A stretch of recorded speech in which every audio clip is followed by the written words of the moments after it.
রাতের নিস্তব্ধতা যখন চারপাশকে গ্রাস করে তখন নিঝুমপুর গ্রামটা যেন এক মরা মানুষের দেশে পরিণত হয়।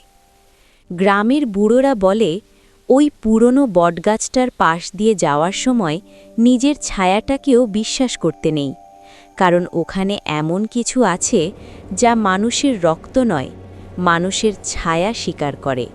কিন্তু অর্পণ এসব বিশ্বাস করে না। আজ সে এসেছে নিজের চোখে প্রমাণ দেখতে, কিন্তু সে জানে না কিছু সত্য না জানাই ভালো ছিল। স্রেফ একটা গাছকে কেন্দ্র করে কত যে গল্প।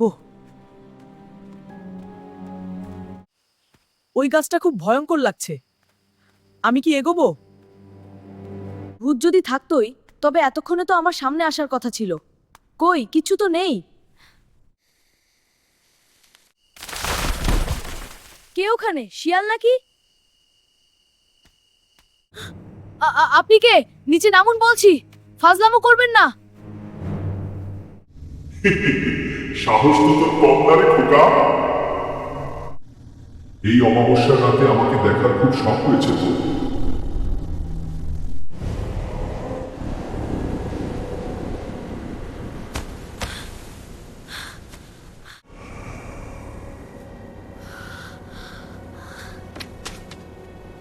বাঁচাও, কেউ বাঁচাও, আমার পা নড়ছে না কেন?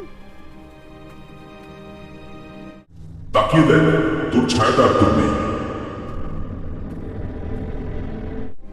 না, আমার ছায়া ফিরিয়ে দিন এটা আমাকে।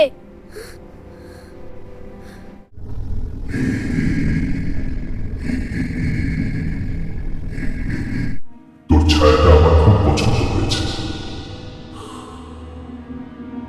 এখন থেকে তোর দেহটা পৃথিবীতে ঘুরে বেড়াবে। আর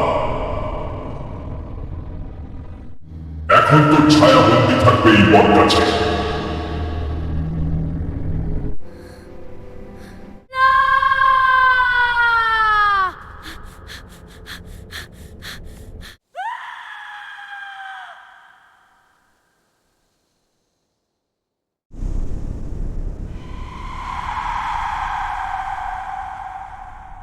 পরদিন সকালে গ্রামের মানুষ অর্পণকে উদ্ধার করে। সে বেঁচে আছে ঠিকই, কিন্তু তার ভেতরে আর প্রাণ নেই। সে এক অদ্ভুত ঘোরের মধ্যে দিন কাটায়।